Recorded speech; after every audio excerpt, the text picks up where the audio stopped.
예수님의 어머니인 이 마리아를 함께 나누고자 합니다. 예수님의 어머니인 마리아에 대한 여러 가지 평가들이 참 많습니다. 어떤 곳에서는 이 마리아에 대해서 신성시에서 성모 마리아라고 칭찬을 하기도 하지요. 하지만 우리 기독교 안에서는 이 마리아를 성모로 표현하지는 않습니다.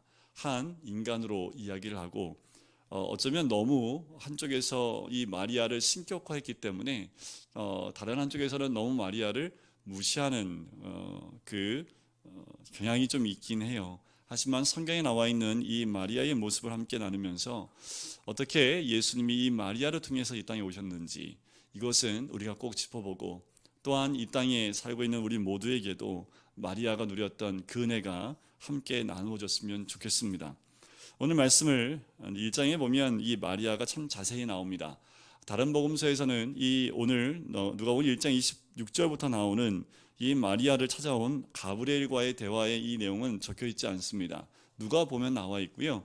이때 당시에 마리아의 나이를 보통 14세에서 16세로 보고 있습니다. 티네이저라고 할 수 있죠. 14세에서 16세로 보고 있는 그 어린 처녀의 몸에 예수님이 나오시게 되고 또한 출산하게 되고 메시아가 나오게 되는 거지요. 자, 이 마리아가 엘리사벳이 마리아가 올 때 했던 고백이 있습니다. 1장 42절에 나오는데요. 이렇게 얘기하지 않습니다. 여자들보다 높은 내가 복이 있으며 라고 얘기하지 않아요. 모든 여자들보다 높다라고 표현하지 않고요. 여자 중에 내가 복이 있다라고 얘기합니다. 그 말은 뭐예요? 복이 있다라는 거지요. 여자들 중에서 너만 복이 있다라는 것이 아니라 여자 중에 복이 있는 자다라는 표현을 통해서 마리아는 유일무이한 기적에 참여한 그 대단함에 대해서 이 엘리사벳이 그 이야기하고 있는 거지요. 다른 모든 면에서 그녀는 하나님을 영원하게 하고자 하는 여느 신자와 똑같은 모습입니다. 이 처녀였던 이 마리아에게 예수님이 잉태되게 되는 거지요. 또한 성경의 맨 마지막에 마리아가 등장했던 부분을 보면 마지막 말은 요한복음 2장에 보면 가나 혼인잔치에서 예수님께 했던 말씀이 맨 마지막 말씀입니다. 무슨 말씀을 하시든지 그대로 하라라는 말로 마리아의 마지막 말은 요한복음 2장에 가나 혼인잔치에서 그 하인들에게 했던 말이 맨 마지막이고요. 성경에서 마지막 등장했던 때는 언제냐 하면 사도행전 1장과 2장에서 120명, 마리아를 빼면 총 119명이 되겠네요. 마리아까지 포함해서 120명이 함께 모여서 열흘 동안 열심히 기도하는 가운데 성령이 충만하게 임하셨던 그때가 마리아가 성경에서 나온 마지막 모습입니다. 마리아는 삶 속에서 하나님을 영원롭게 하고 했고요. 또한 그 모습을 우리 이 누가복음을 썼던 의사 누가가 이 마리아를 본보기를 통해서 이야기를 해주고 있는 거지요. 성경에 나오지 않지만 예수님이 요한복음의 마지막 십자가에서 눈을 감으실 때 그 사랑하는 제자에게 마리아, 자기 어머니 마리아를 맡깁니다. 여자여보소서 아드니이다. 그리고 그 제자에게 보라 네 어머니라. 그래서 사도 요한이 그때부터 마리아를 어머니처럼 섬기게 되지요. 내려오는 얘기에 의하면 사도 요한이 그 마리아를 모시고 어디까지 가냐 하면 에베소라는 도시까지 갑니다. 사도 요한이 마지막까지 사겠다는 곳이 에베소 도시거든요. 그래서 여러분들 터키 땅에 가면 에베소 그 도시가 발굴되어져 있고 거기서 해안가로 가면 이 마리아가 살았던 그 생가가 발견이 됐답니다. 그 땅은 터키 땅이 아니고요. 천주교에서 그 땅을 샀어요. 그래서 거기다가 마리아 기념 교회를 세웠습니다. 그런데 시간이 흐르면서 또 그것도 많이 허물어졌어요. 굉장히 오래전에 지었는데, 그래서 마리아 기념교회가 지금도 복원되어져 있고요. 그 생가를 그대로 보존하기 위해서 천주교에서 많은 애를 쓰고 있고 그 땅을 아예 터키에서 사서 그 땅을 보존하고 있을 정도입니다. 마리아는 그 마지막까지 사도 요한이 끝까지 모셨던, 그래서 우리 예수님이 십자가에서 마지막 유언처럼 주셨던 그 말씀대로 사도 요한이 끝까지 모시기도 합니다. 자, 이 마리아에 대해서 우리가 좀 오늘은 살펴보려고 하는데요. 이 마리아가 어디 출신입니까? 우리 1장에 보면 잘 나와요. 1장 26절에 보면 가브리엘 천사가 어디로 보냄을 받습니까? 갈릴리 나사렛이란 동네에 가시지요. 이 나사렛은 마리아의 고향입니다. 그리고 누구의 고향이에요? 예수님의 고향이 되지요. 그래서 예수님 이름 앞에 항상 따라붙었던 말들이 뭡니까? 나사렛, 예수, 그리스도라고 하지요. 보통 이름 앞에 지명이 항상 붙는 걸 볼 수 있습니다. 예수님의 어머니 마리아 말고 또 마리아가 있습니다. 7 귀신 들렸던 마리아. 그 마리아는 출신이 어디입니까? 마구달라고 해서 막달라라고 부르죠. 네, 외우시라고. 막달라는 것이 지명입니다. 갈릴리 바닷가에 해안가에 있는 지명의 이름이 막달라는 곳이 있어요. 그러니까 그 마리아가 어디 출신이라는 거예요? 막달라 출신. 그래서 예수님의 이름을 할 때 나사렛 예수 그리스도. 이 마리아는 그 나사렛이라는 동네에 살았던 한 처녀입니다. 근데 이 나사렛이라는 이 동네를 좀 살펴볼 필요가 있어요. 좀 이 도시는 굉장히 작았습니다. 작은 도시, 작은 동네에 한계성이 있죠. 또 위험성이 있고요.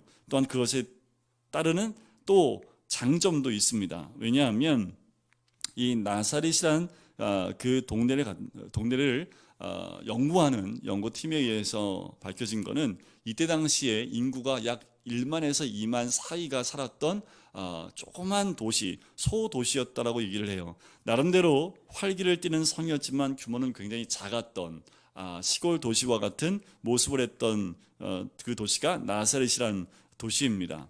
예루살렘에서 참 멀리 떨어져 있습니다. 당시에는 예루살렘이 서울과 같은 역할을 하지요. 예루살렘에서 멀리 떨어져 있으면 떨어져 있을수록 어떻게 될까요? 예루살렘 성전의 영향권에서 벗어나기 때문에 조금은 멀리 떨어져 있는 도시들이 불리한 점이 많습니다. 혜택을 얻기가 좀 어려운 곳이지요. 그래서 나다나엘이 예수님 오셨다는, 메시아가 나사렛에서 나셨다는 얘기를 듣고 이렇게 얘기를 하지요. 나사렛에서 무슨 선한 것이 날 수 있느냐라는 요한복음 1장에 그런 고백을 합니다. 이 말은 뭘 대변할 수 있냐면 나사렛은 타락한 동네다라는 것을 대변할 수 있지요. 그러니까 뭐 선한 것이 거기서 날 수 있느냐 말은 뭐예요? 무시하는 거지요. 그만큼 나사렛이라는 동네 자체가 타락의 온상지로 비춰졌다라고도 이야기합니다. 학자들에 의해서 여러 가지 의견이 분분하지만 최근에 나온 연구 결과에 따르면 이 나사렛은 좀 많이 타락한 도시의 한 모습이 있다라고 이야기를 합니다. 장점은 뭐가 있을까요? 작아요. 큰 곳과 작은 곳, 큰 대도시와 작은 소도시의 차이점이 뭘까요? 큰 대도시 가면 정신이 없습니다. 그죠? 여러분들 한 번에 예배 한 10,000명 드리는 교회 가보세요. 들어갈 때부터 나올 때까지 정신이 하나도 없습니다. 그리고 행사가 참 많아요. 그래서 정신 못 차리면 들어가는 입구로 들어갔다가 나가는 입구로 딴 데 나가면 한참 돌아야 돼요. 근데 좀 작으면요, 그런 움직임이 좀 덜하지요. 그 말씀을 드리는 이유는 뭐냐면 도시가 클수록 바빠요. 그리고 움직임이 많기 때문에 하나님께 집중하고 묵상하는 것이 좀 어렵습니다. 그런데 작을수록 좀 한가하지요. 움직임이 없지요. 더 하나님께 집중할 수 있는 장점이 있다라는 거지요. 이 마리아가 이 나사렛이라는 동네에 사는 여인입니다. 그런데 가브리엘 천사가 나타나서 첫 마디가 뭐라고 얘기합니까? 오늘 28절에 보니까 첫 마디가 뭐예요? 은혜를 받은 자여라고 이야기를 합니다. 그러면서 바로 이어서 천사가 뒤이어 하는 말이 뭡니까? 주께서 너와 함께 하시도다라고 얘기하는 거지요. 자, 왜 이게 중요하냐 하면 좀 전에 나사렛이란 이 도시에 대해서 제가 말씀을 드렸지요. 이 도시는 작은 도시이고 하지만 타락해 있는, 그리고 예루살렘에서 멀리 있었기 때문에 영향권에 좀 벗어나 있는, 그래서 이곳에 사는 사람들은 타락하기 쉽겠습니까? 쉽지 않겠습니까? 타락한 사람들이 많을수록 타락하기가 쉬운 장소이겠지요. 그만큼 이 나사렛이란 동네는 천대를 받았던 도시입니다. 그런데 그런 위험성과 또 한계가 있는 그 도시에서 이 마리아가 살았다는 거죠. 근데 이 마리아는 족보를 보면 누구의 족보에 올라가 있냐 하면 다윗 왕의 족보에 올라가 있습니다. 여러분들 그 예수님의 족보가 나온 데는 성경에 2군데가 있습니다. 마태복음 1장에 나오고요, 누가복음 3장에 나옵니다. 근데 가만히 읽어보면요, 족보가 서로 달라요. 그래서 연구를 해보면 마태복음 1장에 나오는 족보는 그 아버지 요셉의 족보를 따라갔고요. 누가복음 3장에 나오는 그 족보는 어머니 마리아의 족보를 타고 갑니다. 어디부터 갈라지냐 하면 다윗까지는 아브라함부터 시작해서 다윗까지는 똑같은데요. 다윗부터 갈라져요. 마리아는 그 다윗의 아들 가운데 나단이라는 사람이 있습니다. 나단의 족보로 연결이 되어 가고요. 요셉은 솔로몬을 통해서 연결이 되어 나오지요. 그렇게 약간 차이가 있는데 하여튼 이 나사렛 동네에서 왕족의 혈통을 지닌 처녀가 살고 있었다라는 거지요. 그런데 더 중요한 건 뭐냐면 순결하지 못한 곳에 살면서 이 마리아는 어땠을까요? 순결했다라는 거죠. 한계가 있는 곳에 살았지만 그녀는 그 한계를 극복했다라는 겁니다. 불리한 점이 있는 곳에 살았지만 그녀에게는 자신의 조상이 하나님과 교제하며 동행하는 특권을 누렸던 여인이 이 마리아라는 거지요. 그만큼 타락하기 쉬운 곳에 살았지만 마리아는 순결을 잃지 않았고 늘 하나님과 동행했던 그를 찾아가서 가브리엘이 첫 마디가 은혜를 입은 자여라고 이야기하는 거지요. 만약에 가브리엘이 보냄을 받았다면 어디로 가는 것이 정상이겠습니까? 예루살렘으로 가는 것이 정상이겠지요. 왜요? 성전이 거기 있으니까. 그런데 그때 당시에 있는 모든 사람들이 멸시하고 천대하는 나사렛이라는, 그리고 타락했다라고 치고 사람들이 가기를 원치 않은 그 도시에 가브리엘이 갔다라는 거지요. 요즘 이 시대에 청소년들이 이 죄를 짓지 않고 살아가는 게 참 어려운 시대가 됐습니다. 이 사회와 문화가 우리 청소년들이 믿음을 지키고 살아가기가 참 어려운 시기가 됐습니다. 근데 이 거꾸로 보면요, 이 시기에 하나님이 더욱 찾는 사람이 누굴까요? 순결한 사람이라는 거지요. 이때에 하나님과 함께 동행하는 순결한 사람들을 지금 주님이 찾고 계신다라는 거지요. 에이, 다 죄 짓는데. 그런데 그때일수록요, 말씀을 지키면 더 영롱하게 빛나는 거 아시지요? 흙탕물 속에 들어가 있으면 빛나는 건요, 더 영롱하게 빛납니다. 그래서 우리 10대에 있는 청소년들이 예배 가운데 나오는 아이들이요, 참 귀합니다. 이 아이들이 이렇게만 잘하면 중간에 예배에서 도망가지 말고 그대로만 수요예배, 금요기도회, 그 대학교 가도 동일하게 계속 예배에만 참여하면요, 이 아이들은 하나님 전을 떠날 수가 없습니다. 누구 보면 알 수 있냐면 저 보면 알 수 있어요. 저 대학 다닐 때도 수요예배, 금요기도회, 디자인 다닐 때도, 왜냐하면 저는 그렇게 할 수밖에 없었어요. 부모님이 교회 안 다녔기 때문에 저는 교회에 묶여 있을 수밖에 없어요. 안 그랬으면 이미 주의 길을 가지 않는 거면 세상을 갔을지도 모릅니다. 하나님의 은혜였지요. 교회에 나오는 게 하나님의 은혜입니다. 이 마리아가 하나님의 은혜를 누렸던 건 뭐예요? 하나님과 동행하고 말씀을 가까이 했기 때문에 그렇다라는 거지요. 자, 한 가지 더 보고 싶은 것이 있어요. 이 가브리엘 천사가 얘기합니다. 은혜를 받은 자여 평안할지어다 라고 이야기합니다. 그리고 마리아여 무서워하지 말라, 내가 하나님께 은혜를 입었다 라고 이야기하는 거지요. 자, 은혜는 자격이 있는 사람이 받는 겁니까? 자격이 없는 사람이 받는 겁니까? 헷갈리신가요? 하나님의 은혜는 자격이 없는 사람이 받는 게 하나님의 은혜지요.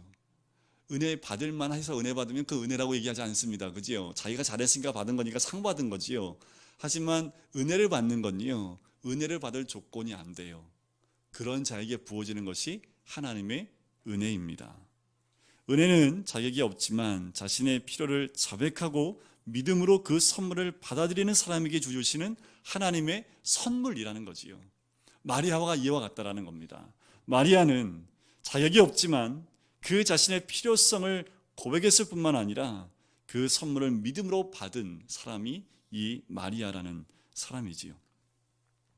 이걸 어떻게 보면 알 수 있냐면, 은혜를 받은 자라는 그 가브리엘 진술에 나오는 이 은혜를 받은 자라는 말이요, 헬라어로 쓰여 있는 것이 성경에 딱 2번 등장합니다.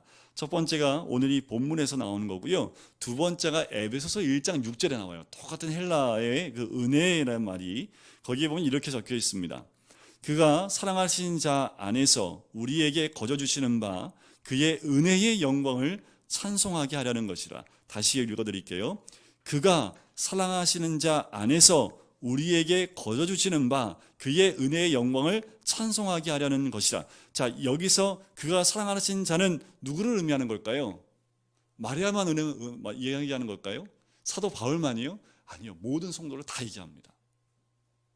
자, 그렇다면 은혜를 입은 자여라는 그 특별한 가브리엘의 그 인사말을 들었을 때 그건 마리아에게만 주어진 특별한 은혜이겠습니까? 아니면 지금 이 땅을 살고 있는 우리 모두에게도 주시는 하나님의 은혜이겠습니까?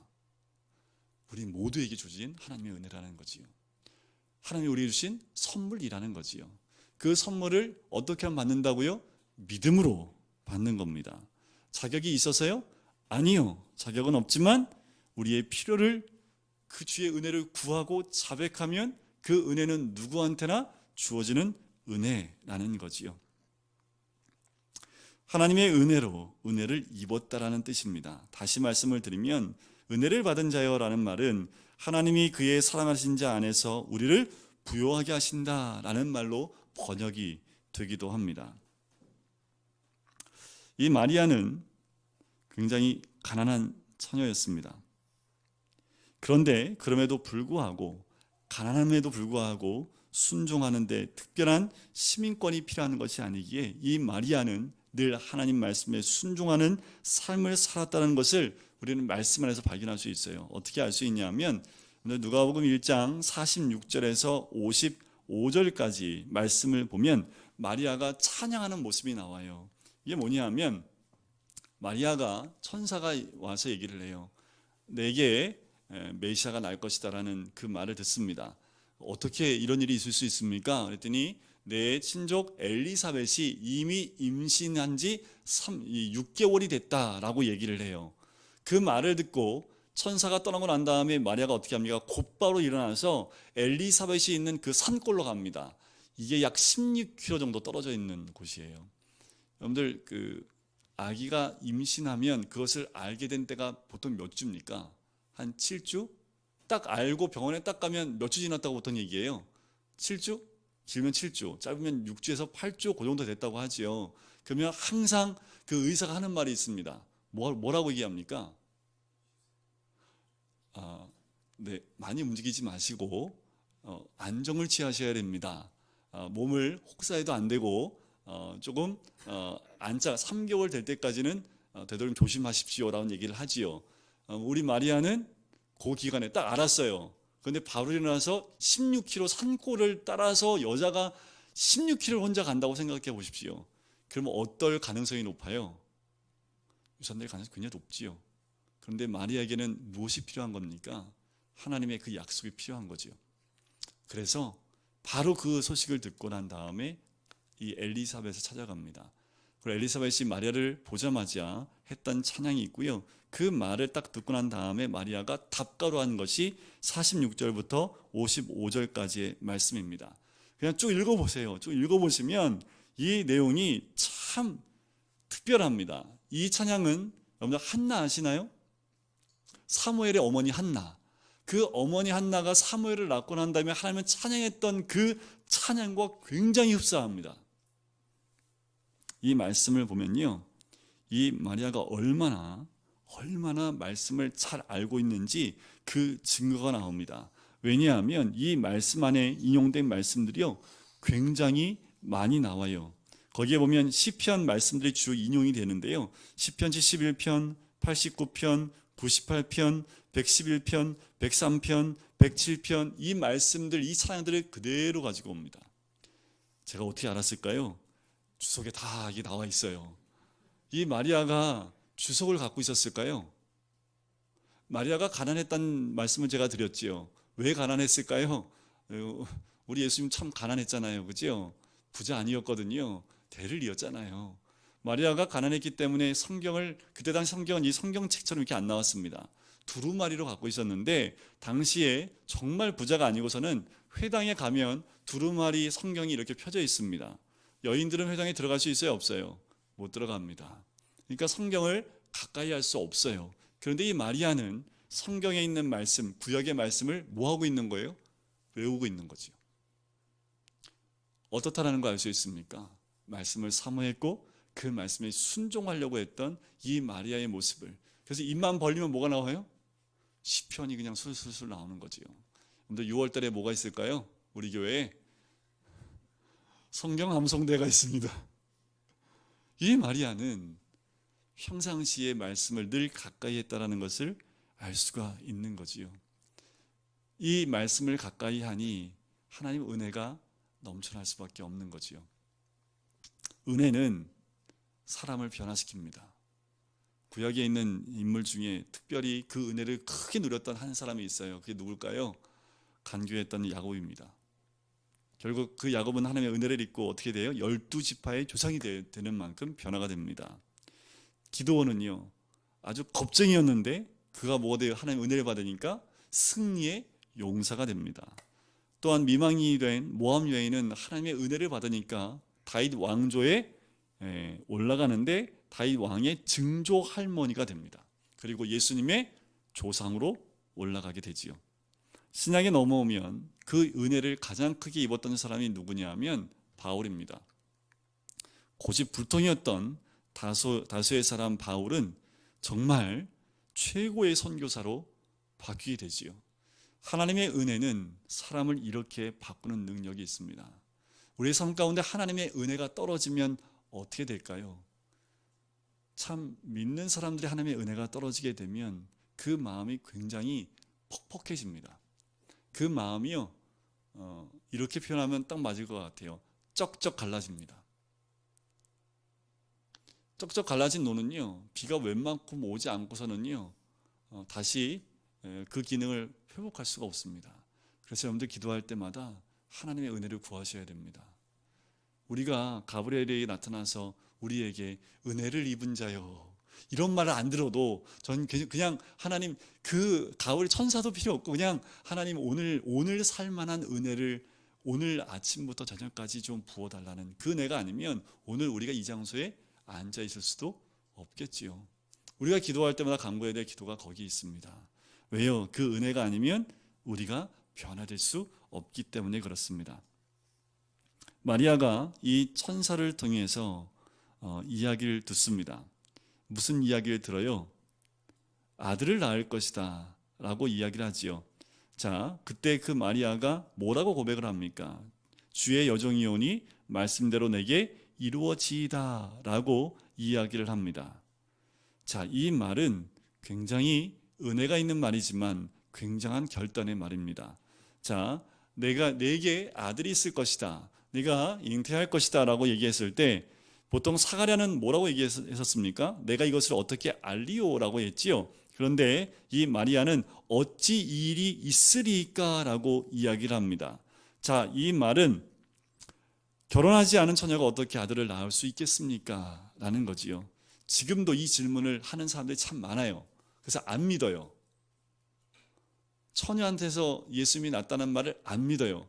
그러니까 마리아도 처음에 이 질문을 하지요. 그래서 안 믿는 사람은 이 마리아의 고백에 이 천사가 뭐라고 얘기하는지를 답을 들으면 그 답을 알 수 있습니다. 뭐라고 가브리엘이 얘기합니까? 하나님에게는 능하지 못하심이 없기 때문이다 라고 이야기합니다. 자, 1장 37절을 보면 이렇게 나오지요. 되죠? 하나님의 모든 말씀은 능하지 못하심이 없느니라 라고 나옵니다. 자, 이 말을 다른 번역본에서는 이렇게 번역합니다. 하나님으로부터 온 말씀 중 힘이 없는 말씀은 단 하나도 없다라는 거지요. 지금도 이 말씀은 유효합니다. 지금도 주님은 우리에게 찾아오시고 지금도 주님은 마리아에게 찾아오셨듯이 우리의 심중에 찾아오시는 분이 우리 주님인 줄 믿습니다. 우리 주님이 우리에게 찾아왔다면 우리는 어떤 자예요? 은혜를 입은 자입니다. 혹시 예수님 못 만나셨어요? 오늘 집에 가지 마시고 오늘 처리하십시오. 오늘 만나주실 겁니다. 근데 은혜의 가장 기본적인 은혜가 뭡니까? 예수가 내 안에 들어오는 거지요. 마리아 몸에 예수님이 들어왔듯이 우리의 삶 가운데 우리의 인생 가운데 예수님이 들어오는 것, 그것이 바로 은혜 받은 자의 큰 축복인 줄 믿습니다. 하나님 모든 것을 창조하시고 그것을 그의 능력의 말씀으로 유지하시는 것, 바로 이 땅을 주관하시는 방법은 하나님의 말씀이라는 거지요. 하나님은 말씀하셨고 마리아는 그 말씀을 믿었습니다. 이것이 중요한 거지요. 우리가 아무리 말씀을 많이 알아도, 아무리 우리가 말씀을 많이 봐도 중요한 게 뭡니까? 그 말씀을 믿어야지요. 그 말씀을 믿지 않으면 아무 소용이 없습니다. 그런데 이 마리아는 천사를 통해서 하나님 말씀이 전달되어지고 선포되어질 때 이 마리아는 어떻게 해요? 그걸 그대로 믿습니다. 그래서 은혜가 그의 삶 가운데 임하게 되는 거지요. 엘리사벳은 마리아에게 45절 말씀에 이렇게 얘기합니다. 주께서 하신 말씀이 반드시 이루어지리라고 믿은 그 여자에게 복이 있도다라는 거지요. 자, 마리아, 너는 복 있는 여자야. 뭐 때문에요? 그냥 복 있어요? 예수님이 네 몸에 났으니까 넌 복 있는 여자야. 그게 아니라 이 엘리사벳이 뭐라고 얘기하면서 그 여자에게 복이 있다고 합니까? 하신 말씀이 반드시 이루어지리라고 믿은 그 여자에게 복이 있다라고 말씀을 하는 거지요. 그 말이 맞습니다. 지금 그 복은 우리에게도 동일하게 임하게 되는 줄 믿습니다. 어떤 사람이 복이 있는 거예요? 주께서 하신 말씀이 반드시 이루어지리라 고 믿는 그 사람에게 복이 있는 줄 믿습니다. 하나님의 복은 마리아만을 위한 것이 아닙니다. 그 복은 하나님의 말씀을 신뢰하고 그 말씀을 근거로 행동하는 모든 사람이 받을 수 있는 복인 줄 믿습니다. 자, 마리아가 자신을 뭐라고 표현했냐면 하나님의 종이라고 하는데요. 저는 이 번역본보다 개역 한글 번역본이 더 좋다고 생각하는데요. 거기에는 주의 계집종이오니라고 표현을 합니다.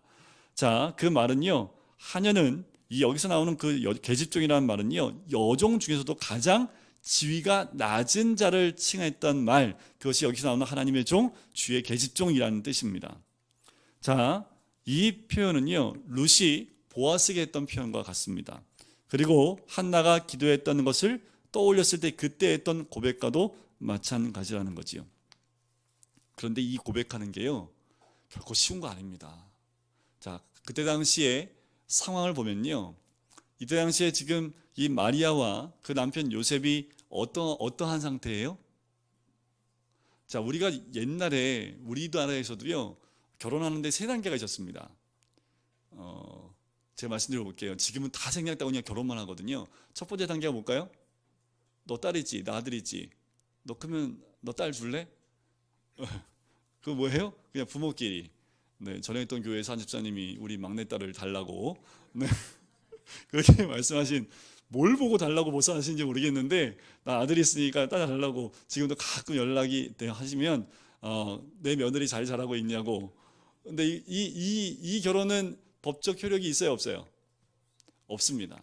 그냥 그 부모들끼리 하는, 그냥 옛날 어르신들은 뭐예요? 약주 한잔 하면서 했던 그냥 약속처럼 하지요. 여기도 그런 약속이 있었습니다. 그게 첫 번째 고요. 두 번째는 뭘까요? 우리 보통 결혼하기 전에 우리 어르신들, 아마 우리 장로님 때에서도 이런, 결혼하기 전에 뭐 했습니까? 약혼식 했었잖아요. 그죠? 약혼하고 한 1년 후에 뭐 합니까? 결혼식 하지요. 이걸 이제 요새는 약혼 안 하잖아요. 그죠? 그냥 하나로 그냥 결혼을 끝내잖아요. 옛날에 약혼이라는 게 있었다는 거지요. 근데 이때 당시에 약혼이 있어요. 근데 뭐가 다르냐 하면 약혼은 법적 구속 요건이 있습니다. 둘이 부부 맞아요. 그런데 뭐가 아니냐면 아직 완벽한 부부가 아니라 1년 동안 각자의 집에 살면서 몸을 정결하고 순결하게 1년 동안 준비하는 기간을 갖습니다. 그게 약혼한 사람들의 해야 될 책임입니다. 그리고 1년 후에 결혼을 하면 이제 한 집에 사는 거예요. 그러니까 사회적으로 봤을 때 둘이 약혼해서 둘이 부부야 하지만 한 집에 안 살아요. 1년 동안 그 몸을 그 배우자를 위해서 정결하게 준비하는 기간이 이 약혼 기간입니다. 그러면 지금 마리아하고 야곱은 어떤 기간일까요? 약혼한 사이예요. 문제가 돼야 안 돼요. 근데 약혼을 했는데 마리아가 임신을 했어요. 사회적으로 이런 경우는요, 돌에 맞아 죽습니다. 둘 중에 하나입니다. 추방당하든지 돌에 맞아 죽든지. 근데 마리아는 그게 무섭지가 않은 거예요. 왜요?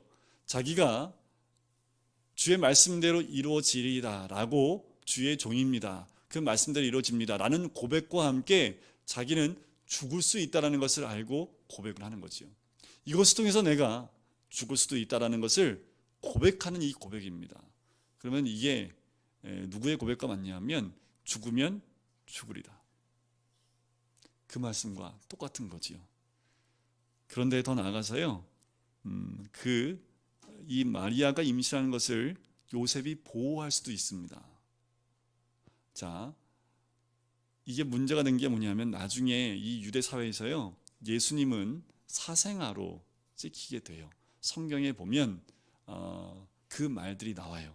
그리고 지금도 유대인들 가운데 내려오는 그 이야기는 마리아가 로마 병정과 함께 아기를 낳았다라고 그런 얘기가 내려옵니다. 그래서 아직 메시아가 안 왔다고 유대인들은 그렇게 믿고 있어요. 마리아는 자기가 아기를 가졌을 때 그 조롱과 그 의혹에 눈초리가 얼마나 심할지를 이는 알고 있었지요. 그녀는 또한 더 나아가서 자기 아들인 예수님이 십자가에 못 박히는 동안 가슴이 찢어지는 고통을 당하게 된다는 것을 알게 됩니다. 누가복음 2장을 잠깐 보시면 2장 35절을 잠깐 보실까요? 한 장만 넘기면 나오는데요.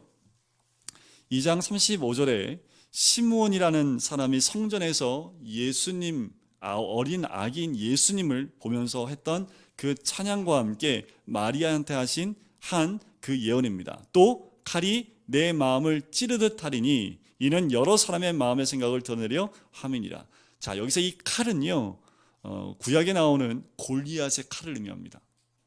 그 골리앗 큰 칼로 뭐 하는 거예요? 가슴을 찌르듯 하다는 거 얼마나 아프겠습니까? 그만큼 마리아가 그 고생과 그 아픔을 느낀다라고 이야기하는 거지요. 때로는 하나님의 뜻에 순종하는 것이 힘들고 굉장히 고통스러울 수 있습니다. 그런데 말씀을 따라가는 삶 절대 쉽지 않아요. 말씀에 순종하는 삶 어렵습니다. 정말 죽고 싶을 만큼 괴로울 때도 있습니다. 말씀대로 사는 삶이 은혜로 가득 차서 너무 좋다고 얘기하시는 분은요, 둘 중에 하나입니다. 거짓말이든지 그 고통을 뛰어넘어서 하나님의 은혜만 받고 사는 사람인데 둘 중에 하나입니다. 근데 목사님, 저는 거짓말 못해요. 말씀에 순종하려면 뭐 해야 돼요? 내가 거부되지 않으면, 내 생각이 내려놓지 않으면 말씀대로 순종할 수 없습니다. 내 생각, 내 경험, 내 모든 것 내려놓는 게 쉽겠습니까? 어렵겠습니까? 어려워요. 그래서 힘든 겁니다. 더더욱 불순종하는 것보다 더 고통스러울까요? 우리가 앞으로 이 신앙 때문에 오는 괴로움 가운데 있다면 여러분들 그 고통 가운데 조금만 더 넘겨보시면 순종할 때 주어지는 하나님의 귀한 은혜를 누릴 수 있지요. 이 마리아는 그때마다 하나님 주신 그 은혜를 경험하게 됩니다. 예수님이 사역할 때 한 여자가 이렇게 얘기를 해요. 당신이 뵌 태와 당신을 먹인 젖이 복이 있나이다 라고 외칩니다. 그때 우리 예수님이 뭐라고 말씀하시냐면, 누구를 얘기하고 이 여인이 얘기한 거예요? 어머니 마리아를 두고 얘기한 거잖아요. 그죠? 그런데 우리 예수님이 복이 있다는 말을 아니야, 복 없어 라고 말은 하지 않으셨어요. 부인하지 않았지만 이런 말씀하십니다. 하나님의 말씀을 듣고 지키는 자가 복이 있느니라 라고 얘기합니다. 그러면 생각해 보세요. 마리아가 그 말씀을 듣고 지켰습니까? 안 지켰습니까? 지켰지요. 한 여인이 그 어머님 마리아에게 집중해서 복이 있습니다 라고 얘기했지만 예수님은 그 마리아에게 집중되어 있는 걸 어떻게 해요? 폭을 넓혀버립니다. 그리고 뭐예요? 말씀대로 지키는 자가 복이 있는 자다 라고 얘기하는 거지요. 그 말은 뭐예요? 우리도 마리아가 될 수 있다 없다? 있다라는 거지요. 마리아가 말씀을 듣고 그 말씀대로 순종하여 복이 있는 자가 된 것처럼 우리도 그렇게 복이 있는 자가 될 수 있다라는 거지요. 이 마리아는 성령의 충만함으로 주님 앞에 나아갑니다. 자, 이 마리아에 대한 이야기는요, 2장에 넘어가서 이제 아기를 낳고요. 그리고 구유에 그 아기를 누이고 난 다음에 목자들이 찾아옵니다. 그리고 목자들이 천사를 통해서 들었던 말들을 해요. 그런데 2장 19절에 보면 이 마리아의 모습을 보십시오. 마리아는 이 모든 말을 마음에 새겨 생각하니라 라고 이야기를 합니다. 마리아는 이 모든 말들을 들을 때 다 마음에 담아두기 시작을 합니다. 자, 2장 41절부터 그 뒤에 나오는 메시지는요, 예수님의 12살 때 이후의 메시지입니다. 그때 예수님을 잃어버렸던 그 부모가 예수님을 만나게 되지요. 그때 예수님께서 하신 말씀이 있습니다. 어제 나를 찾으셨나이까? 2장 49절에 나오지요. 내 아버지 집에 있어야 될 줄을 알지 못하셨나이까? 네 부모가 깨닫지 못합니다. 51절에 이렇게 나오지요. 예수께서 함께 내려가사 나사렛에 이르러 순종하여 받으시더라. 그 어머니는 이 모든 말을 뭐예요? 마음에 두니라.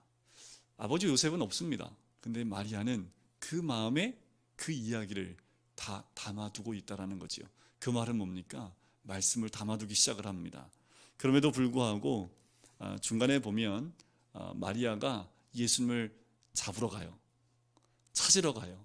그래서 성경 말씀에 보면 제자들이 와서, 사람들이 와서 이런 얘기를 합니다. 당신의 어머니가 당신을 찾으러 왔습니다. 그럴 때 우리 예수님 뭐라고 합니까? 누가 내 어머니요 내 형제요 자매냐? 아버지의 뜻대로 행하는 자라야 내 어머니요 내 형제요 자매니라 라고 얘기를 합니다. 가족의 바운더리를 육의 부모에서 더 넓혀서 하나님의 뜻 가운데 있는 영적인 가족으로 그 폭을 더 넓히시는 우리 주님의 모습을 봅니다. 그건 이런 거지요. 그게 우리한텐 더 큰 복입니다.